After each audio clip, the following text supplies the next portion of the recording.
ホワイトソックスとの3戦目では2試合連続の先頭打者ホームランを放ち、ドジャースの球団新記録となる10試合連続打点をマークした大谷選手。ホームラン数でも25本と2位のオズナ選手の21本を引き離し絶好調モードに入っています。MLB ネットワークの番組でこの好調の要因について過去の偉大な左打者と比較しながらマーク・デローサ氏によって解説されていました。We are running out of ways to describe his greatness, Dan and D-Row. He was interviewed after the game. He said, I'm just trying to have a quality at bat. My approach is to swing at strikes, and I need to make sure my posture is lined up. He's big on posture. Whatever's happening, it's working. It's beautiful to watch. He's the most talented baseball player we've ever seen. Wow. Yeah, without a shadow of a doubt. And It's just what he does, you just can't even describe anymore. I always go back to sweatpants, 4 in the morning. Paul Severino, the voice of the Marlins, and myself are calling. A U.S. team went over and played some Japanese games, and I will never forget it. He was like 16, 17 years old. And even then, it was. I thought he was the best player on the field. Yeah. Amongst big leaguers. I'm like, what the heck is going on here? And then to come over and what he's been able to accomplish, regardless. And I sat there this year, and I'm telling myself, there's no way a DH can win the NL MVP or any MVP. There's no way if you don't go on the field and battle. What was it like sitting in the dugout during Team USA, watching him play against you? What is that feeling like when he steps to the plate? You could see it kind of barreling down that stretch where him and Trout were going to end up facing off. And I actually just felt bad for Mike because at that point, he wasn't ready to hit. You're not ready to hit 92, 94, let alone 101 and a sweeper crossing the plate. So it was his moment to have. But I want to go through real quick. Let's get into this and let's just love on the 10 RBIs. First off, let this sink in. 2024 stats with NL ranks among qualifiers. He's first in everything. He's hitting .322 with 25 homers. He's got 200 total bases. His OPS plus is that of 2 players. And by the way, he steals bags at an elite rate. And his WAR number is only suppressed because he doesn't play a position. And Mookie Betts goes down and Dave Roberts goes, hey, you want to lead off? I mean, just trying to make him as uncomfortable as you possibly can, and nothing seems to matter. He's just unbelievable. And just watching him throughout this 10-game stretch with the RBIs, he has got just the plate coverage is unmatched. You look at his heat map. This is from the catcher's perspective. So picture Ohtani's hitting right here. There's really only one hole on the strike zone that you could potentially go, and that's up and in. Maybe. You better get it You up. better get it there, or you better be off the plate with everything else. And if you happen to miss up, out, over, which we'll get into, he can take it oppo or hook it. So let's start, because I wanted to go through, do a love session on him the other day in Dodger Stadium. The way he impacts this baseball off Brady Singer. Bottom of the third, he goes backdoor breaking ball, then he goes cutter in, he goes breaking ball down, and he tries to sneak a 2-seamer out over.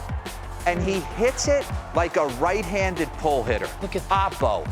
And I just think of playing shortstop or second base against Jim Thome, and some of the balls he hit over my head, opposite field, were the stuff of legend. I can picture being in the vet.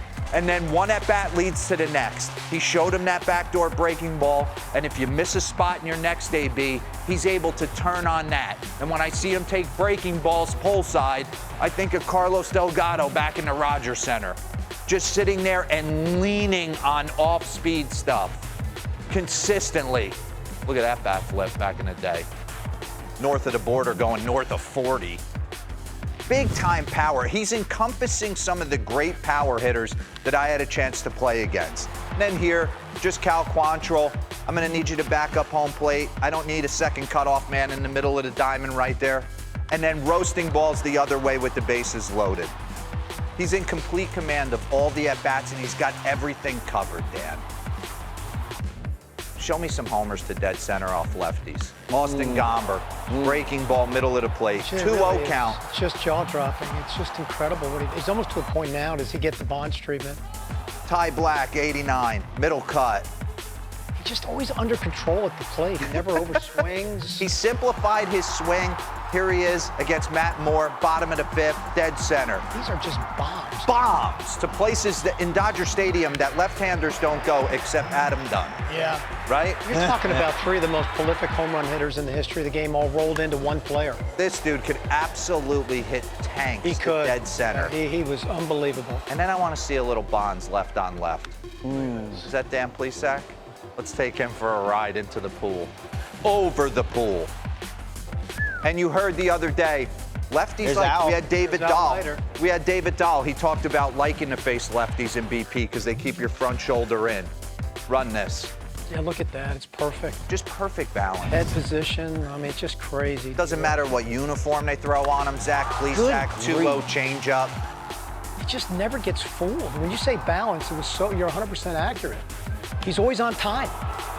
Let's mix in a little. He saved the RBI stretch right here with a little sac fly, and then Chris Flexen. That actually wasn't a bad pitch when you look. I want to take you through the Eric Fetty full AB, and it kind of brings up the heat map. So pause this real quick. Bring back the heat map because I want you to watch execution. What Fetty's trying to do. Fetty is going to try and throw cutters right to this spot. That's where he's going. He's trying to go up and in. That's so hard to do. You better execute it. Go. So he's trying to go up and in. Makes a nice pitch right there, but that's a ball. Okay? That's dangerous. He doesn't get it in all the way. Now he goes sinker away. It's 2-1. I want back in that spot, 2-2. You better get it in there if you're going in. And he leaves it out over, and he crushes it. As soon as he look at his body language, as soon as he threw the pitch. He executes that pitch, he might get a roll over the first base.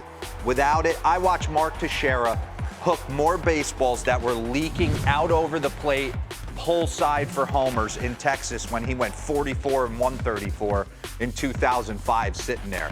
Highest OPS plus by a DH in a single season. 1995, Edgar Martinez. Pronk, Big Papi, Jordan. He's on pace for 9 more as a DH. Unbelievable. You know, it's crazy too, D-Rose. See how relaxed he is with 2 strikes? Yeah.